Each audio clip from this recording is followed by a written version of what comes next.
کہ مکہ شریف کے ایک صوفی ڈاکٹر صاحب کا دعویٰ ہے کہ اگر نبی صلی اللہ علیہ وآلہ وسلم کے گنبد خضرا کی کھڑکی کھول دی جائے تو دنیا سے کرونا وائرس کی آفت ٹل سکتی ہے، اور اس حوالے سے سنن دارمی سے سیدہ عائشہ رضی اللہ عنہما والے واقعے سے بھی دلیل پکڑی جاتی ہے۔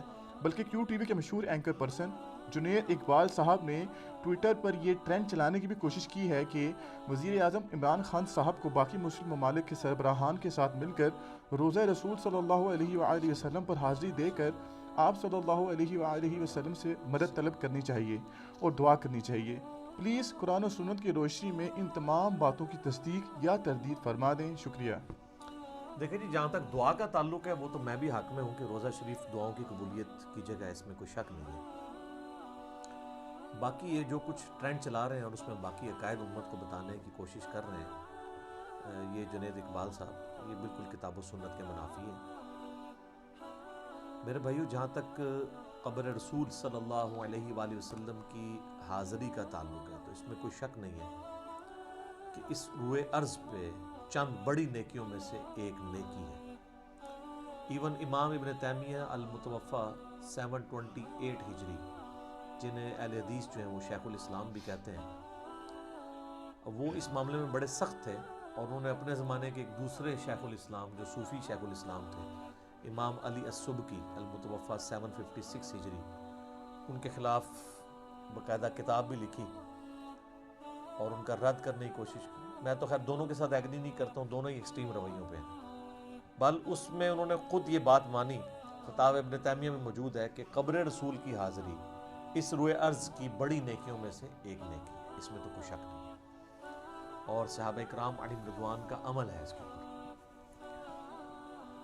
صحیح بخاری اور صحیح مسلم کی متفق علیہ حدیث ہے کہ میرے گھر سے لے کر میرے ممبر تک جنت کے ٹکڑوں میں سے ایک ٹکڑا ہے جسے ہم ریاض الجنہ کہتے ہیں۔ پاکستان والوں نے تو ادھر پاک پتن میں بہشتی دروازہ بنایا ہوا ہے، اصل میں جو بہشتی ٹکڑا ہے وہ مدینہ شریف میں ہے، جس پہ امام بخاری نے پھر باب باندھا ہے اس حدیث کے اوپر کہ قبر رسول سے ممبر رسول جنت کا ٹکڑا ہے، کیونکہ آج کی ڈیٹ میں نبی صلی اللہ علیہ وآلہ وسلم، سیدنا ابو بکر و عمر رضی اللہ تعالیٰ عنہما کی قبریں اسی روضہ شریف والے پورشن میں ریاض الجنہ کے اندر ہے۔ صحیح مسلم میں حدیث ہے کہ مدینے کے مصائب پہ صبر کرو، جو مدینے کے مصائب پہ صبر کرے گا اور مدینے کو نہیں چھوڑے گا، میں قیامت والے دن اس کا شفیع بنوں گا۔ جامعہ ترمذی میں حدیث ہے، جو شخص مدینے میں رہتا ہے اسے چاہیے کہ وہ مدینے ہی میں مرے، مدینے سے باہر یعنی نہ نکلے۔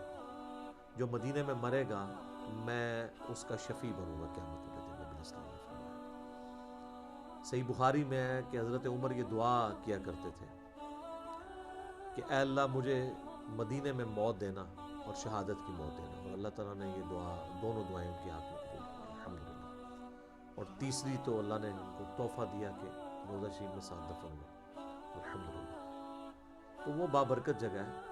عبداللہ بن عمر کے بارے میں آتا ہے رضی اللہ تعالیٰ عنہما، 4 کتابوں میں کم از کم ملتا ہے، الموطا امام مالک میں، المصنف ابن ابی شیبہ میں، سنن الکبریٰ البیہقی میں، فضل الصلاۃ علی النبی میں، کہ جب کبھی وہ اپنے گھر سے مدینہ شریف سے نکل کے کسی جگہ سفر پہ جاتے یا سفر سے واپس آتے، دونوں ایکٹیویٹیز میں پہلے مسجد نبوی میں 2 نفل پڑھتے، پھر نبی علیہ السلام کے قبر مبارک پہ آ کے عرض کرتے السلام علیکہ یا رسول اللہ، اور پھر سیدنا ابو بکر کی قبر پہ آ کے عرض کرتے السلام علیکہ یا ابا بکر، پھر سیدنا عمر کی قبر پہ آ کے عرض کرتے السلام علیکہ یا عمر، ایک روایت میں آتا ہے یا اباتا، اے میرے باپ آپ پہ سلام، اور یہ آپ کی روٹین تھی۔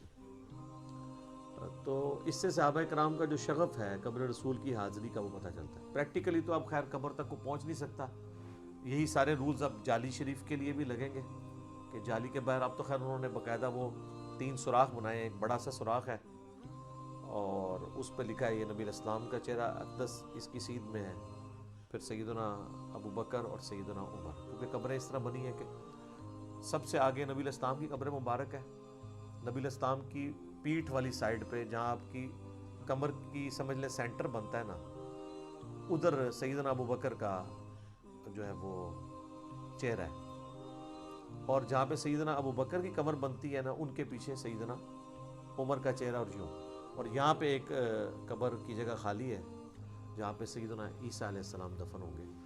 المستدرک للحاکم کے اندر اور کتابوں کے اندر یہ ملتا ہے. تو روضہ شریف پہ بھی جو حاضر ہوگا اسی طریقے سے سلام عرض کرے گا. اس پہ تو اجماع ہے. روضہ شریف پہ حاضر ہوں. روضہ شریف جو ہے وہ شعائر اللہ میں سے ایک، اللہ کی نشانیوں میں سے ایک نشانی ہے. دعاؤں کی قبولیت کی جگہ ہے، اس میں کوئی شک نہیں ہے. بلکہ جو لوگ بھی مدینہ شریف حاضری دیتے ہیں، میں تو ان سے ریکویسٹ کرتا ہوں کہ روضہ شریف پہ جا کے جب آپ دعا کریں اللہ کے حضور تو میرے لیے بھی دعا کریں. باقی روضہ شریف پہ جا کے نبی الاسلام سے کچھ نہیں مانگنا ہوتا، یہ بات غلط ہے. دعا صرف اللہ ہی سے کرنی ہے. وہ جگہ دعاؤں کی قبولیت کی جگہ ہے. صلاۃ والسلام عرض کریں.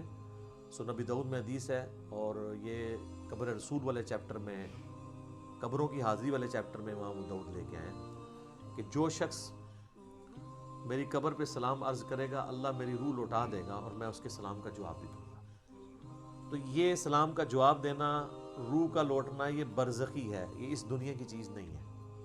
اور اگر کوئی کہتا ہے یہ حصی ہے اور دنیاوی ہے تو پھر ہم اس کو اینٹی وینم الزامی جواب، پھکی والا جواب دیں گے کہ اگر یہ دنیاوی ہی ہے تو قبر مبارک سے پھر آواز باہر بھی آنی چاہیے. اگر آپ کہہ رہے ہیں یہ فزیکلی سن رہے ہیں تو پھر جواب فزیکلی آنا چاہیے. تو کسی نے کبھی فزیکل جواب تو نہیں سنا، تو وہ جواب بھی برزخی ہے اور ہمارا سلام کا پہنچنا بھی برزخی ہے. جیسا کہ بخاری مسلم میں آتا ہے، نبی الاسلام نے فرمایا جب تم پڑھتے ہو السلام علیک ایھا النبی ورحمۃ اللہ وبرکاتہ، السلام علینا وعلی عباد اللہ الصالحین، تو زمین و اسمان میں ہر نیک بندے تک اللہ تعالیٰ سلام کو پہنچا دے گا. سنن نسائی میں حدیث ہے کہ آپ صلی اللہ علیہ وآلہ وسلم نے فرمایا کہ اللہ کے کچھ فرشتے ہیں جو زمین میں سیاحت کرتے ہیں اور میرے امتیوں کا سلام میرے تک پہنچاتے ہیں. سنن ابی داؤد میں حدیث ہے میری قبر پہ میلہ نہ لگانا، تم دنیا کے کسی بھی حصے میں درود پڑھو گے اللہ تعالیٰ تمہارا درود میرے تک پہنچا دے گا. صلاۃ بر محمد و آل محمد، اللہم صلی علی محمد و علی آل محمد. یہاں سے بھی صلاۃ و سلام پہنچ رہا ہے. جامعہ ترمذی میں حدیث ہے جو شخص اللہ کا ذکر اور درود شریف پڑھ کے اللہ کے حضور دعا کرتا ہے اللہ تعالیٰ اس کی دعا قبول کرتا ہے. وہ یہاں سے بھی ہو سکتی ہے، بل وہ ظاہر ہے زیادہ متبرک جگہ ہے، ضرور جائیں. باقی جو گنبد خضرا کی کھڑکی والا جو مسئلہ ہے نا، وہ اکثر پوسٹیں بھی شیئر ہوئی ہوتی ہیں. گنبد خضرا کے اوپر ایک کھڑکی ہے جی. پہلی بات ہے گنبد خضرا تو نبی علیہ السلام کے زمانے میں ہے ہی نہیں تھا. یہ تو آپ علیہ السلام کی وفات کے 650 سال بعد 668 ہجری میں ایک فاطمی بادشاہ تھا جس نے منت مانی تھی اور اس نے یہ لکڑی کا گنبد لا کے سیدہ عائشہ کے حجرے کی چھت پہ رکھ دیا تھا. اگر وہ گنبد ہٹا بھی دیا جائے تب بھی نبی علیہ السلام کا قبر مبارک جو ہے وہ ایک حجرے کے اندر ہے. اور وہ جامعہ ترمذی میں حدیث ہے کہ اللہ تعالیٰ نبی کو وہیں پہ موت دیتا ہے جو جگہ اس کے لیے پسند کرتا ہے. اسی حدیث کے تحت حضرت ابوبکر نے نبی علیہ السلام حضرت عائشہ کے حجرے میں فوت ہوئے تھے، وہیں پہ اسی چارپائی کے نیچے قبر نکلوائی تھی. یہ نہیں ہے کہ آپ کے لیے کوئی مزار یا کوئی کمرہ بنایا گیا تھا، ایسا نہیں تھا. ورنہ تو باقی صحابہ کرام کے مزار، نبی علیہ السلام کی اپنی 3 بیٹیاں آپ نے اپنے ہاتھوں سے دفن کی ہیں جو جوان فوت ہوئی ہیں، ان کے تو مزار نہیں آپ نے بنوائے. مسلم شریف میں حدیث ہے میں تمہیں منع کرتا ہوں قبروں کو پکا کرنے سے، قبروں پہ عمارت بنانے سے اور قبروں پر بیٹھنے سے. مجاور بن کے بیٹھنا بھی منع ہے اور ویسے بیٹھنا بھی منع ہے. تو وہ صحابہ کرام، تابعین، تبع تابعین ڈرتے تھے کہ نبی علیہ السلام کی قبر مبارک کے اوپر کوئی عمارت تعمیر نہ کی جائے اس طرح کی. اسی لیے انہوں نے گنبد خضرا نہیں رکھا. حالانکہ اسی دور میں صحابہ ہزاروں زندہ ہیں. عبد الملک بن مروان کے دور میں قبۃ الصخرہ رکھا گیا تھا. یہ جو چٹان، ڈوم آف دا راک جسے کہتے ہیں، وہ گولڈن سا اتنا بڑا یروشلم میں، وہ صحابہ کے دور میں رکھا گیا. اتنا مہنگا گنبد، آج تک دنیا ٹورسٹ دیکھنے کے لیے جاتے ہیں تو اس طرح کا ایک روضہ شریف پہ بھی وہ بنا کے رکھ دیتے. ان کو پتا تھا کہ نبی علیہ السلام نے منع کیا ہوا ہے، وہ سادہ ہی اس طرح چلتا رہا. یہ بعد میں 668 ہجری میں رکھا گیا. وہ کہتے ہیں جی حجرہ عائشہ کی چھت کے اوپر کوئی روشن دان تھا، اس کے ایگزیکٹ اوپر انہوں نے وہ گنبد کا بھی روشن دان کھولا ہوا ہے. تو پہلے تو یہ جھوٹ ہے کہ جو یہ حضرت عائشہ والی روایت پیش کرتے ہیں سنن دارمی سے کہ وہ گنبد کی کھڑکی نہیں کھولی تھی، گنبد ہے ہی نہیں سی. وہ چھت کی کھڑکی کا واقعہ، اور یہ واقعہ بھی، اس کی روایت بھی کمزور ہے. یہ عمر بن مالک النکری راوی ہیں، ثقہ ہیں، صدوق ہیں. وہ روایت کر رہے ہیں ابو الجوزا سے، وہ بھی ثقہ ہیں، صدوق ہیں. لیکن جو ان کی آپس کی جو روایت ہے نا، یہ روایت غیر محفوظ ہوتی ہے. اب یہ ایک ٹیکنیکل ڈسکشن ہے اسے جرا مفسر کہتے ہیں، وہ میں آپ لوگوں کے سامنے نہیں کرنا چاہتا. جنرل میں آپ کو بتا رہا ہوں کہ امام ابن حجر اسقلانی نے التہذیب التہذیب جو اسماء و رجال کے اوپر، اور آپ سمجھ لیں کہ حدیث کے فن کے اوپر ایک کتاب پوری دنیا میں مانی جاتی ہے، انہوں نے باقاعدہ لکھا ہے کہ یہ جرا مفسر ہے.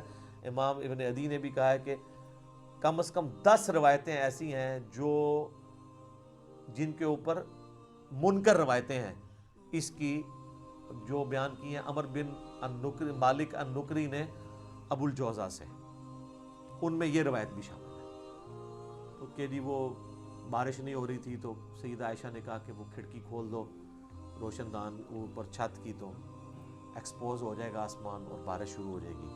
کہتے ہیں بارش شروع ہو گئی اور وہ بارش والا سال کہلایا، سبزہ ہوا. ہم یہ کہتے ہیں کہ یہ کھڑکی والا مسئلہ حضرت عمر کو تو نہیں پتہ چلا. صحیح بخاری میں موجود ہے 1010 نمبر حدیث، 1010 نمبر. انس ابن مالک کہتے ہیں کہ حضرت عمر کے زمانے میں جب بھی قحط پڑتا تو ہونا تو چاہیے تھا وہ کھڑکی کھلوا دیتے، یہ نہیں ہے. تو عباس ابن عبد المطلب کو لے کے اللہ کے حضور پیش ہوتے ہیں نماز استسقاء کے بعد، کہتے ہیں کہ اللہم انا کننا نتوسل الیک بنبینا صلی اللہ علیہ وآلہ وسلم، اے اللہ ہم تیرے حضور اپنے نبی کا وسیلہ اختیار کرتے تھے، یعنی ان سے دعا کرواتے تھے. اب تو ظاہر آپ فوت ہو چکے ہیں تو ہم ان کے چچا کو لے کے ہیں تو بارش نازل ہو جاتی. انہوں نے تو کوئی کھڑکی نہیں کھلوائی ہے. اس طریقے سے وہ ضعیف روایتیں پیش کرتے ہیں. قبر رسول پہ ایک جو ہے وہ اعرابی حاضر ہوا اور اس نے عرض کیا، اور اس طریقے سے دیکھیں وسیلہ اور توسل ایک بالکل ڈیفرنٹ چیز ہے، لیکن ڈائریکٹ نہیں آپ مانگ سکتے. میرا پچھلے دنوں ایک کلپ بھی ریکارڈ ہوا ہے، لاکھوں لوگوں نے دیکھا ہے. وسیلہ کے نام پہ دھوکہ. وسیلہ اور چیز ہے، وسیلے سے ہمیں کوئی انکار ہی نہیں ہے. اصل چیز ہے کہ آپ ڈائریکٹ نہ جا کے مانگیں. اب مسلم شریف میں حدیث ہے کہ حضرت عمر ان لوگوں میں شامل ہیں جنہوں نے ایک سفر کے دوران جب پانی ختم ہو گیا تو نبی علیہ السلام کو ایک پیالے میں پانی دیا اور کہا یا رسول اللہ آپ کے تو ہاتھوں کی برکت ہم نے کئی دفعہ دیکھی، اپنا ہاتھ رکھیں تو اس سے پانی کے چشمے جاری ہو گئے. تو وہ پھر وہ چشمہ اگر جاری ہوا ہے تو وہ قبر رسول پہ جا کے بھی کہہ سکتے تھے یا رسول اللہ آپ اپنا ہاتھ مبارک قبر سے نکالیں، جو بعد میں شیخ زکریا کاندلوی نے فضائل حج میں اور فضائل درود میں لکھ دیا، اور فضائل سنت میں لکھ دیا الیاس قادری صاحب نے کہ جی وہ شیخ احمد رفاعی کے لیے نبی علیہ السلام نے 550 سال بعد 555 ہجری میں 90,000 لوگوں کی موجودگی میں سر یعنی اپنا ہاتھ مبارک باہر نکالا بوسے کے لیے. تو حضرت عمر نے تو نہیں کہا آپ ہاتھ مبارک نکالیں اور اس میں آپ رکھ دیں، میں نے تو دیکھا بھی ہوا ہے. جنہوں نے ڈائریکٹ دیکھا تھا انہوں نے یہ کام نہیں کیا.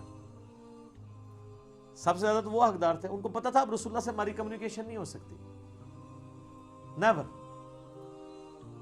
ہاں ہمارا صلاۃ السلام ان تک پہنچتا ہے، وہ اللہ کی جنتوں میں ہے، قبر مبارک میں زندہ ہے، جسم سلامت ہے آخرت کی زندگی کے ساتھ. That's all. کمیونیکیشن نہیں آپ کر سکتے. ورنہ اما عائشہ 47 ایئرز اسی حجرے میں رہی ہیں، انہوں نے تو کبھی نہیں کہا کہ میں نبی علیہ السلام سے ملاقات کرتی ہوں. یا جب وہ جمل کے لیے نکلی تو رسول اللہ آواز دے کے روک لیتے. بعد میں جو وہ شرمندہ ہوئی حضرت علی کے خلاف جو معاملہ ہوا تو اسی وقت رسول اللہ ان کو روک لیتے. سب جھوٹ چل رہا ہے، کوئی ایسی ایکٹیویٹی ہوئی ہی نہیں. یہ ساری روایتیں کمزور ہیں، ان کا کوئی اصول محدثین کے اوپر یہ کبھی بھی ایکسیپٹیبل نہیں رہی ہے. الٹا اس کے بالکل اپوزٹ بات مل رہی ہے. حضرت عمر فاروق امیر المومنین رضی اللہ تعالیٰ انہوں نے امت کو عقیدہ بتا دیا کہ یہ صحیح عقیدہ ہے کہ آپ نے جو بندہ سامنے موجود ہے اس سے دعا کروانی ہے، نہ کہ آپ نے جا کے قبر پہ مانگنا شروع کر دینا ہے. وہ کہتے ہیں نہیں جی وہ آیا قرآن میں وَلَوْ أَنَّهُمْ إِذْ ظَلَمُوا أَنفُسَهُمْ جَاءُوكَ سورہ نساء نمبر 64. تو اس کے تحت تو قیامت تک جو بھی کوئی کسی کے ساتھ مسئلہ ہو رسول اللہ سے بیان کرے. پہلی تو بات ہے یہ آؤٹ آف کانٹیکسٹ ہے آیت. اس میں تو ہے منافقین جو ہے وہ اپنے فیصلے کرواتے تھے دوسروں سے. تو اللہ نے کہا کہ یہ جب انہوں نے یہ ظلم کاری لیا تھا آپ کی بارگاہ میں حاضر ہوتے ہیں، آپ بھی اللہ کے حضور ان کی سفارش کرتے تو اللہ تعالیٰ ان کو معاف کر دیتا کہ انہوں نے طاغوت سے جا کے فیصلہ کیوں کروایا. جب رسول اللہ کو مان رہے ہیں، قانوناً تو مسلمان ہی تھے نا وہ، تو آپ سے فیصلہ کرواتے. یہ کانٹیکسٹ تھا. تو بالکل نبی علیہ السلام آج دنیا میں موجود ہوں تو ہم آپ کی بارگاہ میں جا کے فیصلہ کرائیں گے. ایون اپنے ہر مسئلہ لے کے جائیں گے. بخاری مسلم میں کتنی حدیثیں ہیں کہ بارش نہیں ہوتی تھی لوگ حضور علیہ السلام کے پاس جاتے تھے، دعا کرواتے تھے جا کے. اور پھر ہمیں وہ کہہ رہے ہیں دیکھیں نہیں لوگ حضور سے جا کے مانگتے تھے. حضور سے جا کے یہ نہیں مانگتے تھے کہ آپ بارش دیں، کہتے تھے اللہ سے دعا کریں. حضور سے کہاں سے مانگتے تھے؟ وہ دعا کرواتے تھے. تو دعا اگر حضرت عمر نے کرانی ہوتی قبر پہ جا کے تو کروا لیتے. وفات کے بعد والا معاملہ ڈیفرنٹ ہے. وفات کے بعد آپ دروشی پڑھیں گے، اللہ کا ذکر کریں گے، دعا مانگیں گے. اور کہتے ہیں نہیں جی وہ وفات اور یہ زندگی کا فرق آپ کر رہے ہیں. پھر ہمیں مجبوراً ایک ذرا نچلے لیول پہ اترنا پڑتا ہے کہ جب حضرت ابوبکر اور علی کا 6 مہینے تک اختلاف رہا, بخاری مسلم میں آتا ہے, ثقیفہ بنی ساعدہ والا ایشو خلافت کا, اس وقت تو کسی کے دماغ میں وسوسہ بھی نہیں آیا کہ رسول اللہ سے جا کے قبر پہ سوال کر لیتے ہیں کہ یا رسول اللہ بتائیں آپ کا وصی کون ہے, آپ کا سکسیسر کون ہے. کسی کے دماغ میں یہ بات نہیں ہے. اچھا, ایک صحابی عبداللہ ابن عتیق جن کے بارے میں بخاری میں آتا ہے کہ ان کی پنڈلی ٹوٹ گئی تھی, تو نبی علیہ السلام کی جب خدمت میں حاضر ہوئے, نبی علیہ السلام نے کسی کام پہ بھیجا تھا, تو واپسی پہ چھلانگ ماری قلعے کی دیوار سے, پنڈلی ٹوٹ گئی, تو انہوں نے اپنی پگڑی کھول کے پنڈلی باندھ کے نبی علیہ السلام کے پاس حاضر ہوئے. وہ بتایا یا رسول اللہ میں نے کام کر دیا. تو ہم نے کہا یہ کیا ہوا ہے؟ کہ یا رسول اللہ اس طرح مطلب زخمی ہو گئی ہے. وہ بھی حضور کے پوچھنے میں بتایا. تو اسی کہا تھی یا رسول اللہ تھوڑے پیچھے لت پنوا آیا جی, میں اے ویکھ لو, ٹھیک ہے, آپ کے پیچھے ٹانگ میں نے تڑوا لی ہے. وہ حضور نے پوچھا کیا ہوا, تو کہا یا رسول اللہ چھلانگ لگائی تھی. تو آپ فرمائے ادھر کر, ٹانگ سیدھی کی, اپنا مبارک ہاتھ پھیرا. اسی ٹائم کہتے ہیں مجھے پتہ ہی نہیں کہ اب یہ تو یعنی یہ معجزہ ہے نا, عقل کو عاجز کر دینا, یعنی یہ فزیکل فنامنا کو توڑنے والی چیز ہے نا. اس کا ایک کیورنگ پیریڈ ہے, ہڈی تو جڑ ہی نہیں سکتی اتنی جلدی, لیکن وہ معجزہ ہے. تو اب اگر کوئی اسی حدیث کو بنیاد بنا کے کہے کہ میری جب ہڈی ٹوٹے گی تو میں جا کے قبر رسول پہ جا کے کہوں گا یا رسول اللہ ہاتھ باہر نکالیں, یہ کوئی حرکت کرے تو آپ اس کو بیوقوف ہی کہیں گے نا. تو جب آپ کہتے ہیں کہ زندگی اور وفات کے بعد کیا پروٹوکول ایک طریقے کا ہے, تو پھر سر آپ میں سے کون ہے جو عاشق رسول اپنی ٹانگ توڑوانے کے لیے تیار ہو کہ ایک ٹانگ توڑوا کے جا کے قبر پہ ٹھیک کرا لیں, پورے پاکستان کو اپنے فرقے کا کر لیں؟ تو کوئی بھی تیار نہیں ہوگا. پھر یہ کہیں گے نہیں وہ معاملہ اور ہے, یہ معاملہ اور ہے. اس کمیونیکیشن گیپ کو آپ سمجھیں گے, دنیا اور آخرت میں فرق ہے. اس لیے جنید اقبال صاحب سے میں ریکویسٹ کروں گا, آپ اس قسم کے ٹویٹر کے اکاؤنٹ میں اس طریقے کے ٹرینڈز نہ چلائیں, کوئی علم دین حاصل کریں, اور یہ بابوں کے جو ریلیجن ہے اس سے باہر نکلیں, کتابوں کے ریلیجن پہ آئیں جو صحیح سند کے ساتھ نبی علیہ السلام نے امت تک پہنچائی ہیں چیزیں. آپ علیہ السلام نے حجۃ الوداع کے موقع پر کتاب اللہ اور سنت چھوڑی. المستدرک الحاکم میں, الموطا امام مالک میں آتا ہے, اور صحیح مسلم شریف میں آتا ہے قرآن اور اہل بیت چھوڑے, کہ اہل بیت کے ساتھ اس نے سلوک کرنا ہے, قرآن کو پکڑنا ہے. تو قرآن اور سنت کے عقائد لے کے چلے, نہ کہ اس قسم کے عقائد. اور پھر اب جب ان عقیدوں کے بارے میں کوئی بولے گا نا تو اس کو فوراً کہیں گے یہ تو گستاخ ہے, نبی علیہ السلام کی عظمت کو نہیں مان رہا. تو پھر آپ سر ہمیں نہ گستاخ کہیں, آپ پہلے حضرت عمر کے بارے میں بات کریں کہ انہوں نے عظمت کو نہیں مانا, اور جا کے انہوں نے کہا انا کننا نتوسل, پہلے تو ہم یہ کرتے تھے, یہ ہوتے تو کہتے ہیں منکر ہو گئے ہو, وہابی ہو گئے ہو. انہوں نے تو یہی کہنا تھا. میں تو ان کے پورے کلچر کو سمجھتا ہوں, اسی سسٹم میں سے نکل کے آیا ہوں. تو اس قسم کی جو مثالیں دیتے ہیں گنبد خضرا کی کھڑکی کی, اور وہ بڑا لوگوں نے فیس بک پہ بھی چڑھایا ہوتا ہے جی یہ دیکھیں یہ کھڑکی کیوں ہے, یہ پوچھیں. وہ کھڑکی وینٹیلیشن کے لیے انہوں نے رکھی ہوئی ہے. ظاہر ہے کہ اوپر قبر رسول کے اوپر تو کوئی نہیں چڑھ سکتا نا, تو وہ چھت میں انہوں نے وہ کھڑکی رکھی ہوئی ہے کہ چلو کھول کے وینٹیلیشن اندر کروا لیں. ظاہر ہے پھر اگر وینٹیلیشن نہیں کریں گے تو اندر جالے بن جائیں گے. اب یہ باتیں ان کے ساتھ کریں, یہ کہتے ہیں وہ گستاخ ہو گیا. تو یہ پھر یہ ہر سال جو ہے سعودی حکومت پینٹ کیوں کراتی ہے گنبد خضرا کو؟ ایک بار کرا کے چھوڑ دینا, پینٹ اتر جاتا ہے. بارشیں ہوتی ہیں, دھوپ پڑتی ہے, لکڑی کے اوپر ہے, وہ ڈیمیج ہو جاتا ہے, تو پینٹ کرواتے ہیں. میرے کو پیا بھی آ جائے پینٹ. وہ جیلم کا ایک بندہ تھا نا, وہ جو پینٹ کرتا تھا, اس نے مجھے دیا ہے پینٹ. جب وہ اترا نا تو میرے پاس رکھا ہوا ہے کچھ, تو وہ ہم میلاد کے مہینے میں نا وہ تبرکات میں فری زیارت کرایا کرتے سا. اردو پیسے نہیں, اردو بھی فری. تو ٹکٹ لایا ہوتا ہے نا, تو وہ پڑا ہوا ہے. تو وہ کیوں ہوتا ہے پھر؟ اسی لیے ہوتا ہے کہ ظاہر ہے وہ اتر جاتا ہے. اب اس کو آپ روحانی مسئلہ نہ کوئی بنا لیں. گنبد خضرا کا سایہ کوئی نہیں جناب ہے, انہیں زمین پہ نہیں پڑتا. وہ پائی اتلی منزل تے زمین تک تو پوے, اوپر والی منزل پہ پڑتا ہے. چھت پہ تو آپ کی بھی چھت پہ کئی چیزیں ہیں جن کا سایہ نیچلی والی زمین پہ نہیں پڑتا. ٹھیک ہے, او جی اوپر کوئی پرندہ نہیں بیٹھتا, بیٹھتے ہیں جناب, پرندوں نے بیٹھیں کی بھی ہوتی ہیں, باقاعدہ صفائی ہوتی ہے. غلاف کعبہ کے اوپر بیٹھیں کی بھی ہوتی ہیں. خانہ کعبے کے اوپر سے کہتے ہیں پرندہ نہیں گزرتا, وہاں کے اوپر تو ان کے وہ جو فوجی اور شرطے جو بوٹوں سمیت کعبے کے اوپر چڑھے ہوئے ہوتے ہیں جب وہ غلاف کعبہ چینج کر رہے ہوتے ہیں. تو ٹھیک ہے جی, کہتے ہیں اینج گھول پچھوں آندے نے, اینج کر کے اینج کر کے لنگ جاندے. ٹھیک ہے نا, اینج نہیں لنگتے, اتنا احترام کرتے ہیں. اچھا غول والے تو اتنا احترام کرتے ہیں اور ڈردے نے, تو یہ پاکستانی جو چھوٹی چھوٹی کینچیاں لگا کے غلاف کعبہ کاٹ کے ادھر لے آتے ہیں، ان کی کینچی تو کوئی نہیں کھنڈی ہوتی، وہ کیوں نہیں ہوتی کھنڈی؟ سب کچھ کہانیاں چل رہی ہیں. لیکن ظاہر ہے کہ یہ سب ہم یہی آپ سے کہیں گے کہ مرنے سے پہلے اے مسلمان کر لے اس پہ غور. کتابوں کا خدا اور ہے، بابوں کا خدا اور. باقی کورونا سے جان چھڑانی ہے، دعائیں کریں اور اپنے کرتوتوں کے اوپر بھی دیکھیں. اور مجھے غامدی صاحب کی بات یاد آئی،